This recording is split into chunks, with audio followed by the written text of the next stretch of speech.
Yay. Hi, everybody. So nice to see all of you. My name is Jen Wilson. I'm the Director of Programming and Advocacy with New England Museum Association. I've been the person who's been emailing you nonstop all summer. I'm joined by my colleague Heather Riggs, who's in our Arlington office. And I appreciate you taking the time today to hear about what's coming up for conference. So I'm going to get started. So just give me a second as I share my screen. All right. Can you see that on your end? Can I get a thumbs up? Yay. Thank you. Thank you. All right. All right. So today is our first of two speaker support sessions. And first and foremost, I want to say thank you. Thank you, thank you, thank you for speaking at this year's conference.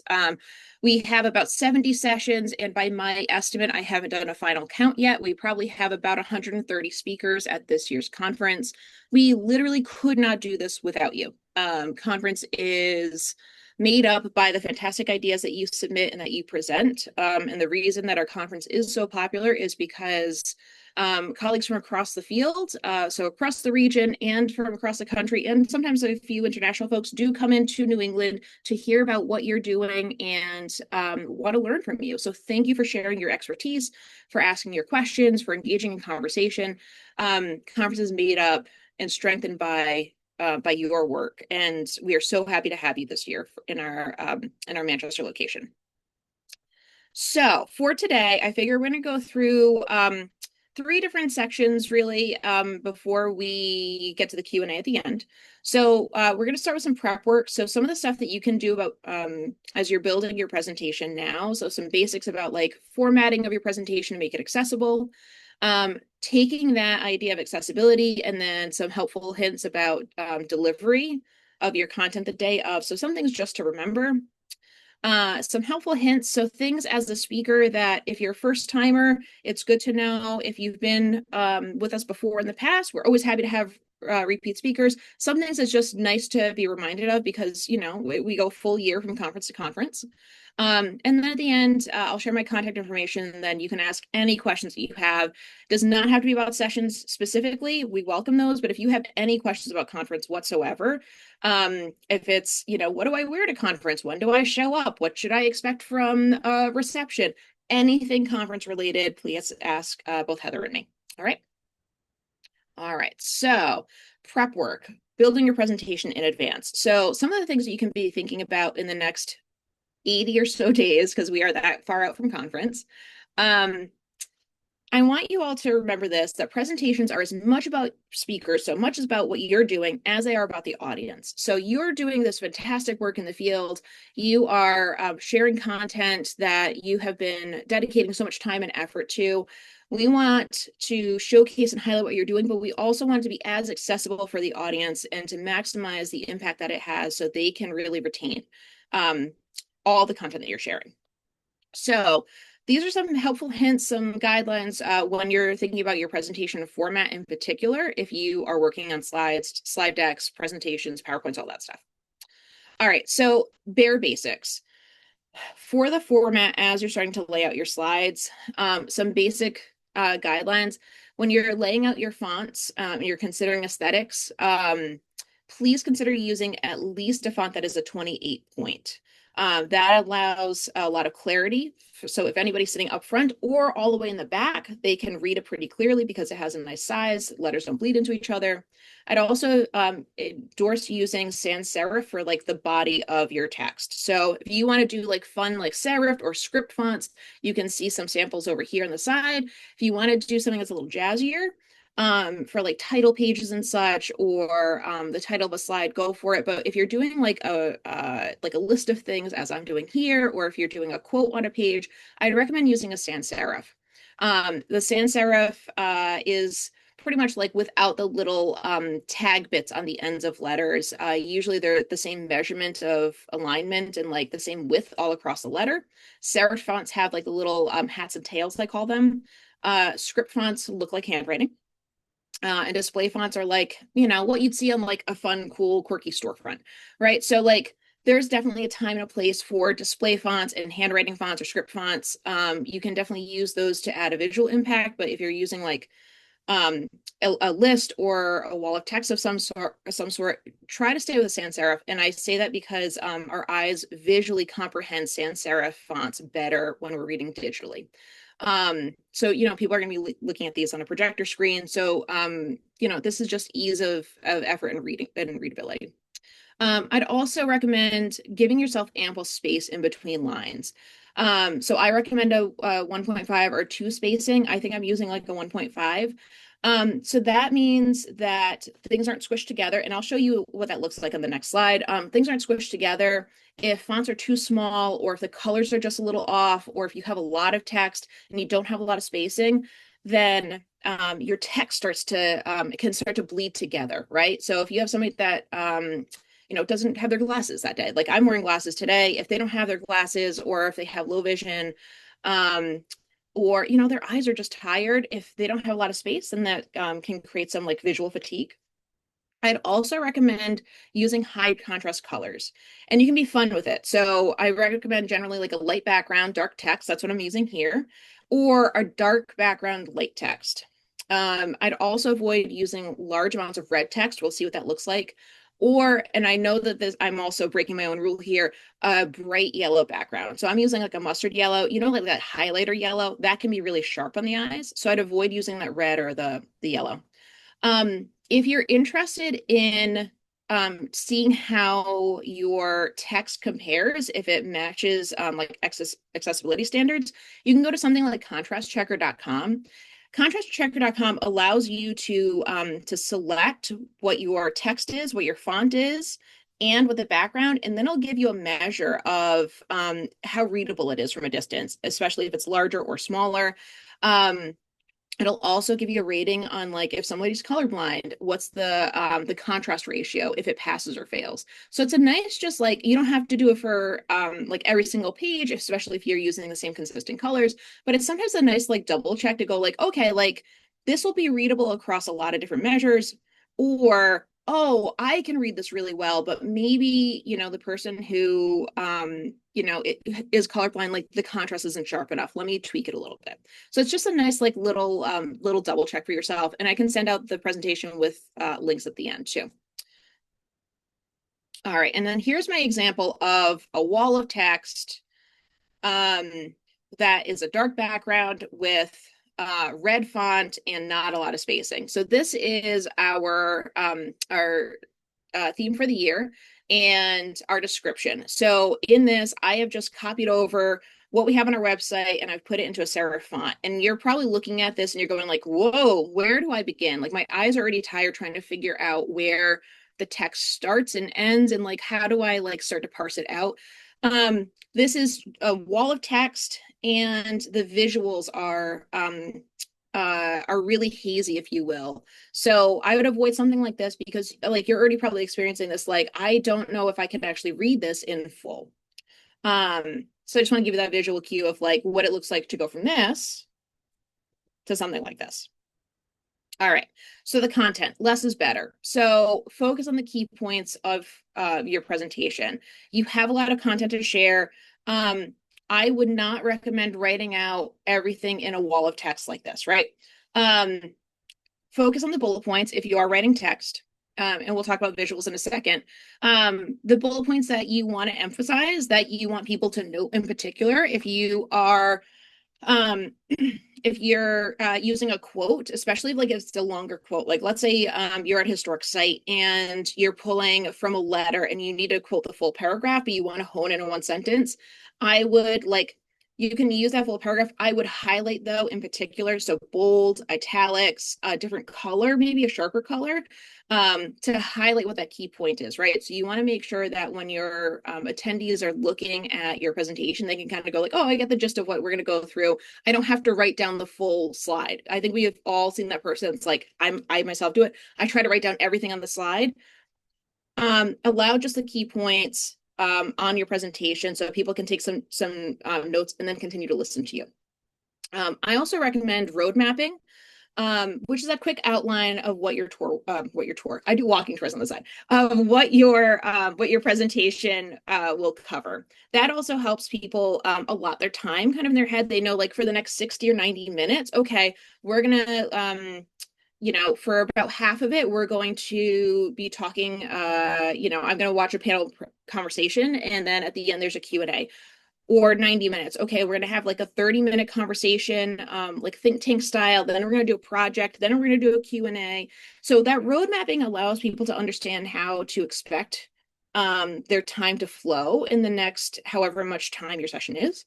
And that supports a number of different things. So for folks who want to take extensive notes and they want to start laying out their notes, it gives them an opportunity to start like understanding like, okay, well, I'm going to allot like, this page for this, or I want to make sure that like I really hone in on this topic because that's what this is like. This is where I'm struggling with in my work. For folks who may need to run out to use the restroom because we are humans, it allows them to go like, okay, I can make it for like the first 15 minutes and then I have to duck out.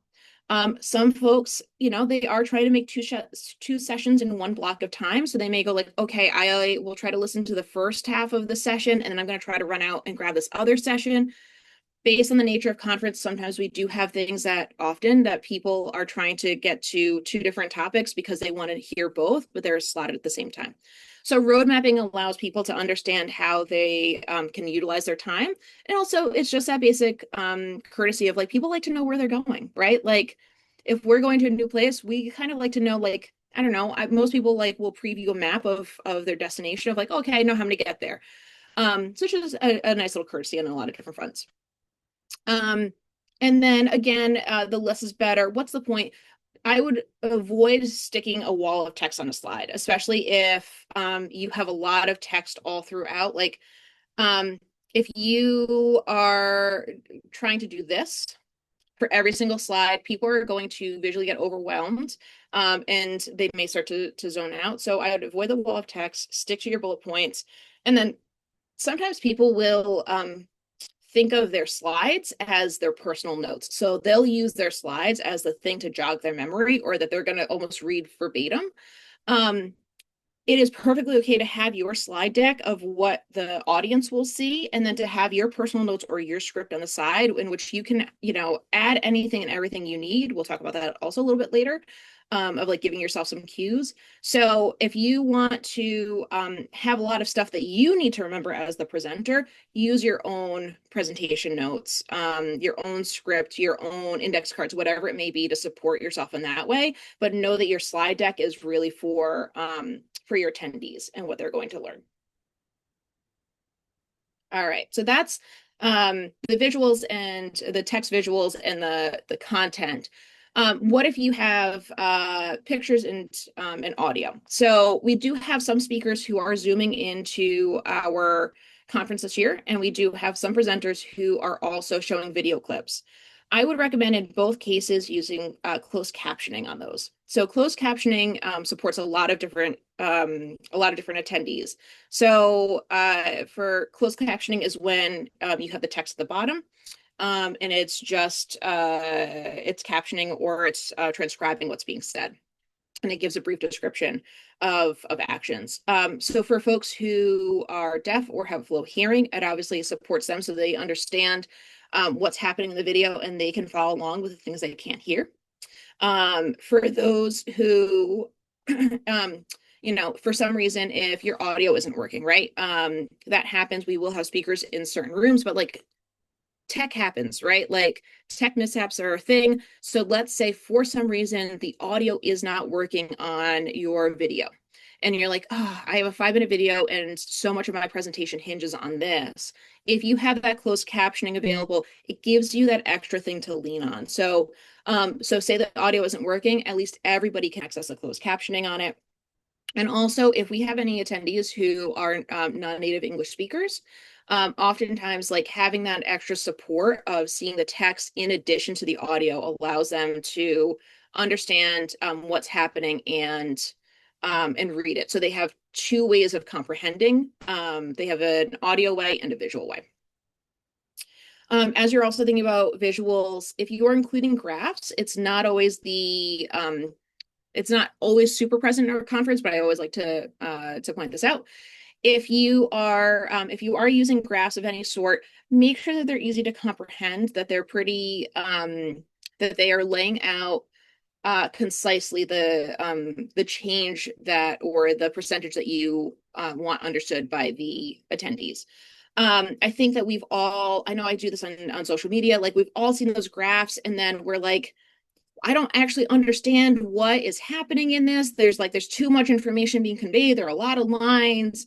There's a lot of murkiness here. It's one thing when you're on your own and you're like, you can sit with the newspaper, or you can sit on your phone trying to figure it out. It's something else when you're in a presentation and you're trying to listen to somebody and comprehend a graph. So hone in on that relevant data if you are using any visuals like this. And you can also, I think, verbally lay out, like in this graph, we see a change of, X percentage between 5 years. And that just supports a number of different speakers, a number of different attendees. So those who are visual learners, but also those who are not visual learners, if you also give them that cue as well in your text or in your description. Pictures are always a divisive one. I am a fan of fewer pictures and using images that inherently support your goal. I think that this is a personal opinion. I think that there are speakers who love to throw in like a lot of different visuals on a slide, and they can have like 10 different images. And sometimes they all are necessary, and sometimes it's just like, oh, okay, there are a lot of images here that I don't know if this supports what the presentation is. The reason I suggest limiting your images is because for those who have low vision or are sitting in the back and don't have their glasses, when you have a lot of visual input like that, it can be really difficult to take in and understand what's happening in each image separately. So I would recommend limiting it to the ones that really inherently support your goal. So let's say you're doing a presentation on field trips, and you have one or two really good images, and then you have like a lot of like site images. So you have like one or two that are talking about like kids on site and them experiencing something, and then just like a lot of images about your museum space. I would limit it to those one or two, because those are going to be a stronger emphasis of what your presentation is doing. And then that also means that as you're giving your presentation, you can give a really brief descriptive text. So like 1 to 2 sentences about what's happening in each. Again, supporting our attendees who may not be able to fully see what's happening in the image for a number of reasons. And then here's an example of this. So this is actually an image from last year from Art News during the Olympics, and I was really just like this. So this was Pharrell at the beginning of the 2024 Olympics. So Art News had this image, and then you'll see on the right-hand side, there's a text, and then at the bottom they have their ID. And this just explains a Black man holding a torch and a white woman are greeted by a large crowd, many of whom are holding mini French flags. There's text overlaid on the image that says, and then it recaptions the text on it. So I really like this because it's a really 2 sentences really that give you a brief overlay of what's happening in the image. I also recommend embedding that as either alt text, or you can write that little description under your image in a presentation as well. If you share your slides out later after your session, if somebody downloads them, that means and they need some type of help with like their low vision or they're blind, they can use an app on their phone or on their computer to read out all of the written text on your slides, which means that like once they get to an image like this in your presentation, if there's text under it or alt text, it would read that out as well. So if you write out your text in your presentation as well, even if it's just small at the bottom, that supports you in the presentation at that moment, but then also when you send it out later as a PDF or as a PowerPoint. All right. So those are my ideas of what to consider as you are making your presentation. And then for day of, we talked about some of these already, but I'll go over them again. So first and foremost, don't make assumptions about who was in the room. Our conference will have probably about, I think, 700 people. we never want to make an assumption about what anybody's lived experience is. So while you may have a bunch of people in a space who look like they are, they can all hear and they can all see, that English is their first language, whatever the assumption is that you may want to make, that is probably not true, right? We want to support all of our attendees in whatever their experience is and however they're showing up in that space on that day. So I say that because we want to make sure that accessibility is at the forefront of how we're presenting our content, also in the space with the people in that moment. So these are some tips on what to do when you're actually presenting your content. All right, so these are better practices, and I say they're better practices because they're always accessibility is a living, breathing practice, and it is something that we are always trying to do better at, and it's not something that we can ever perfect. So, do your best at what you can do. These are some helpful hints, but then also know that like these better practices will change and evolve as time goes on, and as we learn more and understand more, and can better support everybody in at our conference. So, oh, I don't have my spoon. Heather knows this. I usually have a spoon for this part. All right, so every room will have microphones in it. I will use my letter opener. Please use the microphone. Please, please, please, please, please use the microphone. That's probably the number one comment that we get in response to every session, or the most common response we get throughout the sessions. Not every session, but throughout conference. We get notes from attendees that said the speakers didn't use the microphone. I couldn't hear them. Please use the microphone. I say that even if you're a loudspeaker. I do walking tours on the side. I've done walking tours for several years. I have a street voice. I can project loudly. Use a microphone, please. When you're using it, I am going to use my letter opener. Have it closer than you think. So a lot of people think that when they're using a microphone, especially like a handheld or such, that they can have it like down here, like around their chest, right? The microphones aren't that sensitive, and they're not going to pick up as much as you hope that they will. So you want to have your microphone closer than you expect. So you want to have it maybe like fist difference or so, maybe almost touching your nose, somewhere in this vicinity. It almost feels like it's going to bop you in the face. It feels invasive, but it means that the audio can be heard. We are not using lavalier mics. So lavalier mics are the ones that sit on your lapel or like on the neck of your shirt. We are using either podium mics or handheld mics. So just make sure that you're using it and you're fairly close. And then I always ask this, like, let attendees, let you know if they can see you and hear you. I think it's perfectly okay to start a presentation with that, to give that check-in to make sure, and also to say to them, like, if you can't hear me at any point, just like raise your hand, because we do start to, if we have a handheld especially, we do start to hover, right? Like it goes from like being up here to like, I'm gonna like hover it down a little bit. So allowing attendees to just be like, hey, just give you a mic reminder, that's perfectly fine. Also, as you're presenting, especially if you tend to be anxious or nervous or excited or very animated, sometimes we can get really, really fast and bubble up and all of our words start to run together. Just give yourself a pause and then speak at a comfortable, measured pace. That allows everybody to hear the differences in your words and to follow along and take notes, because people will be taking notes to your presentation. As you're speaking as well, face the audience as much as you can, and then refrain from covering your mouth. So sometimes speakers want to be, their body is facing the audience, but their head is turned and it's looking exclusively at their presentation, or it's looking at their co-presenters in this way. Refrain from doing that as much as you may feel inclined, and try to face your audience. That means that projection is better. You're facing your mic, because your mic is probably going to be facing you here. And also, if you have somebody who is low hearing or deaf, or you have a non-native English speaker, they may be relying on your face and your mouth in particular to understand what you're saying. So they may be able to hear you in parts, or they may be able to hear you but not fully comprehend English because it's not their first language. And they're also relying on the facial cues. We don't always realize how much we rely on facial cues for people when we're listening to them, until it's taken away. Sometimes we have some speakers, and I know I do this myself, who are they rove, they walk around. If you are one of those people who does like to walk around a bit, make sure that if that's the case, you're not sitting in front of the screen and blocking any on-screen captioning.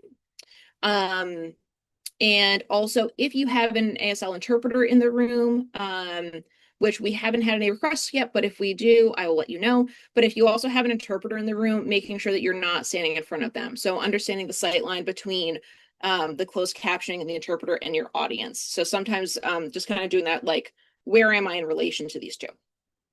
And then I always recommend this in any setting, conference or not. If you have a Q&A session at the end, I always, always, always encourage you to repeat the question back for the group. One, it allows that accessibility of everybody to hear the question, so that way they know what you're responding to. But also, it allows you to have a quick check-in with the question asker about, like, did I understand your question appropriately? Because there is that duality of language, right, where they can ask something and you interpret it in a different way. Both ideas are valid. But it allows you to have this understanding of, like, okay, I understand what you're asking me, and then everybody hears that, and then I'm going to answer appropriately. We talked about this a little bit earlier. Provide a brief description of your images. I also recommend that when you're speaking. So say you're going through your presentation and you stop at a image of your site and it's a party because you're talking about fundraising. I would give a brief description of, like, we're in a historic site and there are 5 people who are casually in a circle with glasses of wine in their hands. That allows anybody, as we said earlier, that allows anybody who maybe they're taking notes and they're not looking up, or maybe they can't fully access the screens themselves, they can't see them fully, they're at a distance, they have low vision. It allows them to have a sense of what that image is. So I like to briefly embed that also in my description or in my talk as I'm going. I also recommend giving a synopsis of a video before playing. Most people do this in presentations of just like, oh, we're going to watch a video about X, just to give people a heads up about what to expect. I also like to try to remind people, like, oh, we're going to watch a video that's about 3 minutes long. So that way, if somebody needs to get up and, like, take a little walk around because they've been sitting for a long time, do a little stretch, like, they know that they can stand up, maybe move to the back of the room, they can run out to the restroom really quick. It gives them that time frame that they can lean on, so they can accommodate whatever's happening in their own body. Sometimes we ask people to engage with us in the space, and then it's helpful to kind of repeat that back. So, like, let's say you have a room with 50 people in it and you ask them to raise their hands about a question. I like to describe that room so that way everybody can hear it. So, like, you ask a question and you have those 50 people and you say, like, okay, so raise your hand if X. And about half of them raise their hand. It's nice to follow up with, be like, oh, okay, great. So about 50 people or so, you can eyeball it. You don't need to do a head count. About 50 people or so, half raise their hand.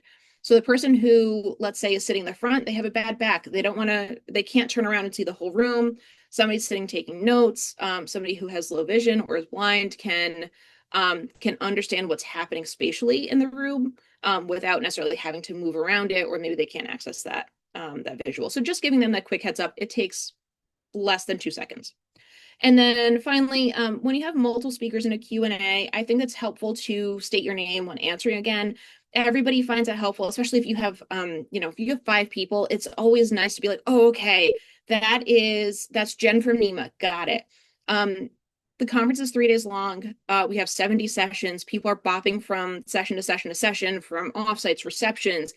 They're networking. There's a lot of people. So I think just saying your name and maybe your organization, just so you can further make that connection. I think that's really helpful. We can find that, like, by Thursday, people are like, they're getting that look of, like, okay, I've taken a lot of information, and that's only halfway through conference. So just that gentle, like, oh yeah, I'm Jen from NEMA and here's my answer. All right, so some helpful hints about what to expect. All right, so in the room where it happens, I've sent this out in some emails, but I think it's helpful to go over again. Each room is equipped with a screen, a projector, and then cords to connect to your computer, and then microphones. I'm still working with the AV company on what type of microphones. They will be either handheld or at a podium. I'm working that out, but we will not have the lavalier mic. So like we won't have the mic that sits on your collar. Um, so you will have things to support a slide deck, a presentation, and any type of audio, in the sense of like, projection for your voice. If you have any special requests, so let's say you want to show a video, you're playing a song, um, you have somebody zooming in, let me know as soon as possible. Those are things that I need to know in advance to let our AV team know, so they can help set up the room so they know where to be at which session. And then also if you have additional needs like material goods. So if you're doing like flip charts and you need easels, markers, post-it notes. A couple years ago, we had a team that needed erasers because they were going to do a lot of erasing. Like we have a limited budget, let me say that. But if you need some material goods, we'll try our best to make sure that you have enough for your space. Our coffee breaks generally, if you have a session that's in the middle of the day, our coffee breaks are about 30 minutes or so. And I would recommend arriving at least 15 minutes to set up. So in the morning, our sessions start at 9. So, showing up by at like 8:45 at the latest. Our coffee breaks like maybe halfway through to set up your space. That means that the tech team is going to do like a sweep through generally to make sure everybody's doing okay. But also like it gives you a little time to just like rehearse, make sure your slides are available, make sure that they can play, get to me to let me know that like the tech team needs to visit you. So like just give yourself ample time to be in the space to do your setup. My reminders to every speaker, you are going to hear this probably 7 more times between now and conference. Save your presentations in multiple ways. I recommend at least 2 ways. I personally would probably save it at like at least 3 or 4 if possible. So save it on a thumb drive if you can. Save it to the cloud. Save it on like a copy to your desktop, to your laptop. Email it to yourself and to co-presenters. I would also recommend at least one of them is internet-based and one of them is not. So let's say your computer doesn't want to start that morning. Heaven forbid your computer doesn't want to start and you need to access your presentation. If it's cloud-based or you've emailed it to yourself in particular, you can pull it up on different computers. Thumb drives are great. I'm looking at my laptop in particular. I'm on a MacBook Air. I don't have a USB port on mine. I have a USB-C. So like thumb drive doesn't work for me, but a cloud or laptop would. So think about like, I hate to say this, think nervously about what could go wrong and how to mitigate it. But I would recommend putting your presentation in multiple spots in a couple of different ways. So that way you can pull up on a different computer. You can put it on a thumb drive. We could possibly give it to like the tech team if they have a spare laptop. Like we have some backup contingency plans just in case. Bring your chargers. We had a speaker in Portland who did not bring his charger, could not find anybody that had the same type of computer that had the same type of charger. So he had to go out and spend a lot of money to buy a charger last minute. Bring your chargers. Also, if you are using a laptop that does not have an HDMI port, please bring a converter. So this image at the top, there's an orange circle around it. That's an HDMI port. If your computer does not have that, you will need a converter or a dongle. So that's usually for like Mac products that they don't have an HDMI port, but also laptops are getting slimmer and slimmer.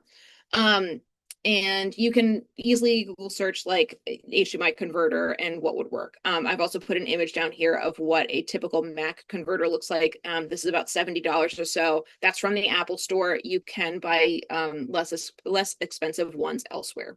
But it just allows you to plug into your computer and then convert over to whatever the cords are. And our tech team will be using HDMI.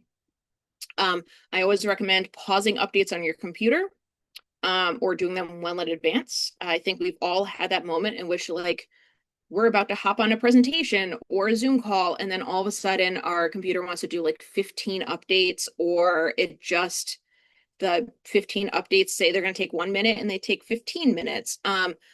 Pause them if possible to save yourself from like opening your laptop the day of presentation and then it's not working.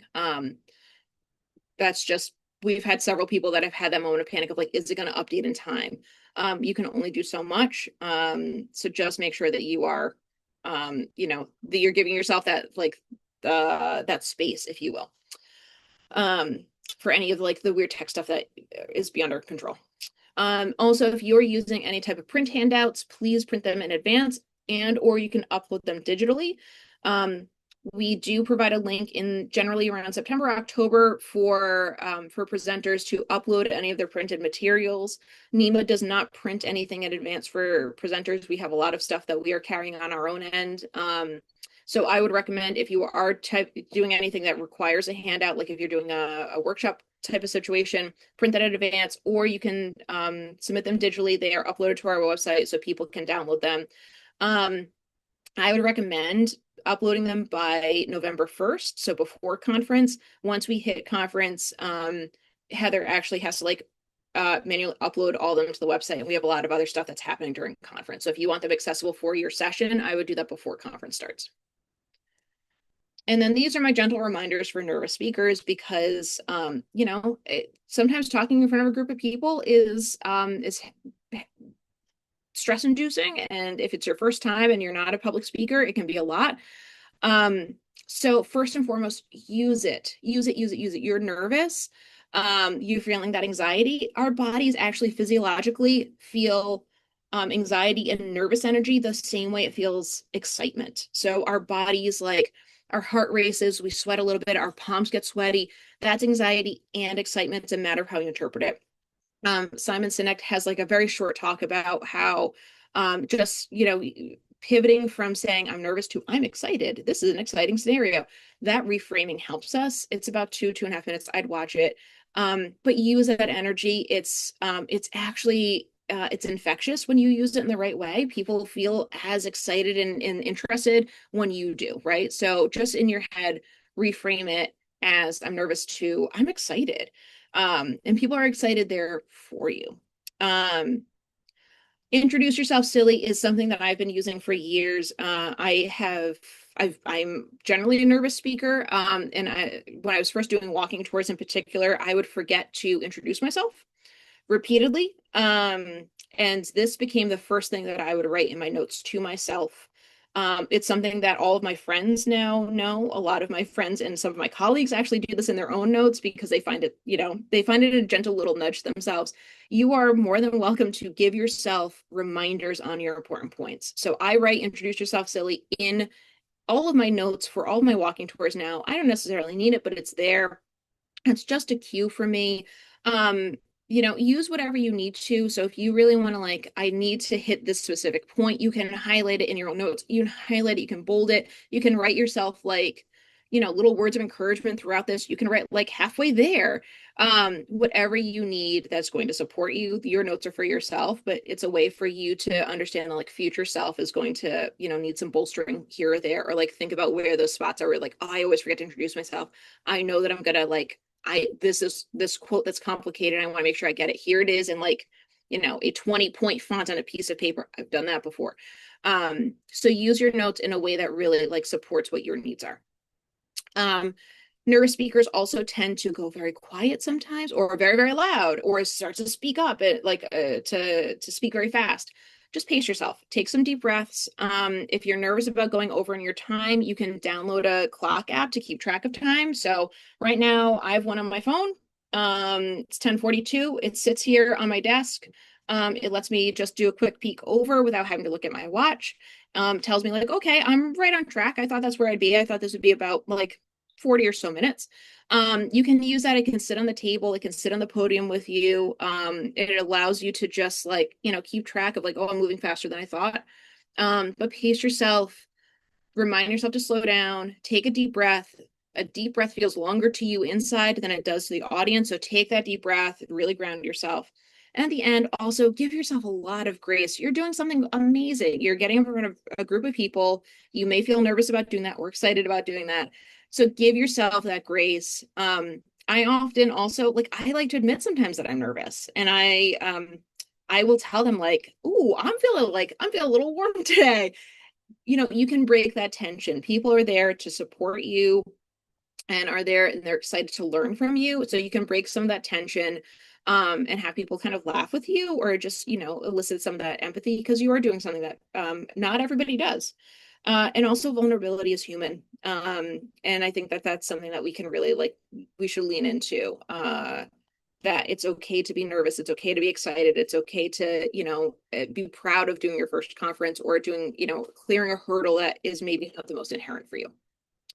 All right. So this is my contact information. So you can reach me at either email address, conference@nemanet.org, or the one that you probably all have in your inbox already is jennifer.wilson@nemanet.org. Any emails, any questions, comments, concerns, anything you need, let me know. If you want me to take a look at your presentation, I'm happy to. If you want to do a rehearsal with me and just like get on Zoom and rehearse some of it with me, happy to do that. If you have questions about accessibility, anything and everything, I am here to support you as you make this conference great. All right, thank you for listening to all of these points, and we are going to segue over to Q&A. Again, as I said at the top, any questions you have either about your sessions or about conference in general, we are here to help. So I'm going to stop sharing my screen, and I'm going to see all of your lovely faces again. Hello. So how are we doing? Hi. Hi. This is Kathy Mayon with the Martha's Vineyard Museum. I have a Yay, you're back. question. Yeah, Yeah. I have my phone going for the audio here.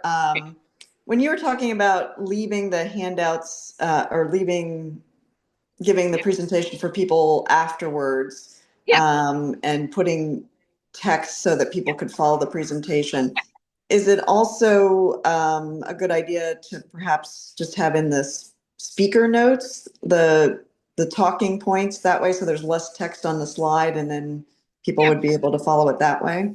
Yeah. So I usually recommend, so if you're making your presentation and you have your image and then that little bit of text underneath just to describe, what I do personally is I put that text in the presentation itself. So that way, like when I send the PDF out, there's a description that can be read, or also alt text. And then I take that same content and I put that in my notes as well, so I can read that out. That's perfectly fine. And then if you want to share your own speaker notes, you can. I tend not to because I put crazy stuff in my speaker notes. But whatever supports you may have, if you want like a speaker version and then like a speaker light, that's okay too. Yeah, I was thinking kind of more the speaker light that would be Yeah, tailored to the audience who's going to yeah, see it afterwards to get yeah. the story. Yeah, I think that's fine. Yeah. Yeah, I put reminders in mine. I put like sometimes time markers. That's stuff that like you wouldn't necessarily need. Right. But the content would be helpful. Yeah, you can definitely do that. Hi, Jen. Thank you so much. I really appreciate it. Michael Gauthier from New Hampshire Art Association. Yeah, We're going nice to to be see you. presenting a lot about sort of the creative process. There's a lot, and it applies in different ways to different organizations, depending on their size, their focus, you know. Yeah, So we want to give kind of as much as we can to them in sort of the digital package. I remember we had the app last year and we were able yeah. to like go in there and get all the stuff. Can you tell me how that will work? So how I can like make sure those materials get to you in time to be included and Yeah, so we have a couple of different things. So the app that you're referring to, Michael, is Hoova, and it is our conference app that we use. We upload all of our sessions, our speaker information in there. Um, and we can also use that for polls and posts. So if you want to use that in advance to kind of poll anybody. Additionally, we do on our website have a link that Heather will share out later on in the season that you can upload all of your stuff. So all those packages and such, you can upload those. Heather, you'd have to talk more about this as PDFs generally that can be downloaded from the website, so people will have those as resources. Heather, this is your Yeah. domain. Yeah, PDFs are definitely better. So the reason why it's on our website is it's a little bit more evergreen, because the Hoova app will close at a certain point, so you won't be able to access the information on the app, but you'll still be able to access the information on the website. So it's just a simple form that you upload your information to, you select the session that you're at, and then it will be on the website. Not immediately, because I have to link it in the background, but it will be available there. And are there size limits on what people can upload to the website? I don't have that offhand, but don't Okay, send that's like a huge massive file. So it will tell you if it doesn't upload. So yeah. I just Michael, knowing what your presentation's about, I just want to we can touch base about what that max may be because I know that you're going to provide a lot of resources and such. So I want to make sure that like if you're uploading, it feels comfortable. But we can touch base more about that. But yeah. What else? Anything and everything. I have a question. Yeah. My name is Nicole Manny. I'm from Elevate Art and Connection. And you mentioned that some people will be on Zoom, and a piece of our session is art making. So I'm curious if I need to tweak what the art making will be if we have some people on Zoom. Oh, so I'm sorry for that. That was my I was not clear with that. So we have some people who are on Zoom as speakers and not as Gotcha. attendees. Yeah, so we won't have any virtual attendees. Um, Hmm. that would be amazing that if we could do that. That is frankly expensive. Um, but our speakers, we do have a handful of speakers. I want to say, like, I see James from Susan B. Anthony House. I know that they have a couple of speakers who are zooming in from different parts of the country. Nicole, you do not have to recreate anything for a Zoom content. Everybody who will be there will be with you in person. Great. Thank you. All right, so Michaela, I would see your question. Are any of the rooms assigned back to back? We have co-speakers zooming in, and 15 minutes feels tight for any possible IT issues. So, Michaela, I'm trying to remember when you're scheduled. If you're scheduled in like an 11:30 or 11 spot, anytime like midday or afterwards, we usually have at least a half an hour in between. That's generally where the coffee breaks are. I think our lunch breaks, we have cleanup time and such. James, um, this is for you, right? This is the same Yeah. session.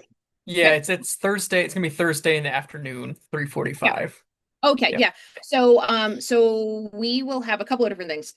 So Thursday, 3:45, there will be a reception actually at the exhibit hall right before that. So we'll have an extended time in between your session beforehand and the next one. I think it's about 45 minutes or so. So you should be fine to get in there. And because you have Zoom speakers or speaker zooming in, there we go. I've already let the tech team know, so they're probably going to be in that space already to triple check that you're okay, and they'll do a tech rehearsal. So they are already aware of your space and your session, and they'll be there to support you. And they'll also, if I'm not mistaken, they'll probably camped out in your space just in case anything goes wrong because they want to triple help with Zoom. Yeah. What else? Awesome. Thank you. Yeah. Yeah. Anytime. In the follow-up, we'll be sending links to the speakers that are zooming too. Oh yeah. Yeah. Yep. Yeah. Once I get everybody squared away and like conference launches, anybody that is requesting Zoom links, I will set up a Zoom for you, that you can open independently. I mean, you can use it if you want. If you want to also set up your own because like that feels more comfortable, that's fine. But NEMA will also provide you a link, so you don't have to like purchase Zoom for however long. NEMA will take care of that, and you'll get that probably September, October, depending on my bandwidth. Right. Anything else? Anything, everything.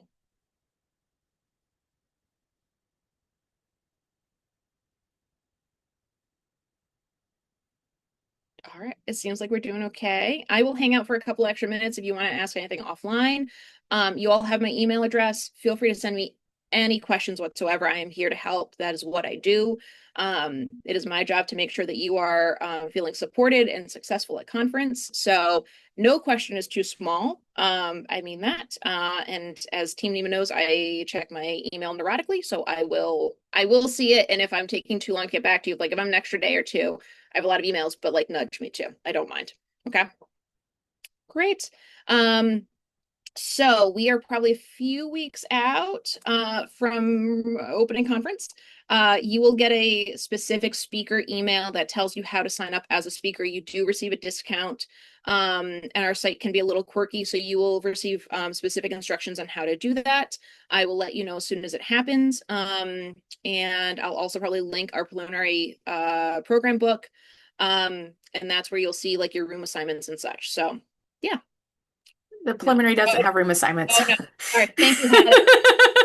There's a certain point in which my job then goes over to Heather's, and then I kind of am just like I space out because I have other things to do. So preliminary will not have it. You will see your room assignments at some point. Trust me, they exist. They are there. I have 7 spreadsheets about all this. They'll be in the Whova app once we launch Whova, and they'll be in the printed final program. So it will be there. It's just there's a lot of changing parts to put the session rooms in because sometimes we change them. Yes, sometimes Yeah. little quirks. Yeah. So thank you. Yeah, there's a certain point in August where I'm just like, Heather, this is now yours. Here you go. It's mine now. All right. Well, thank you, everybody. I will see you in person in about 80 some odd days. All right. Take care. Bye.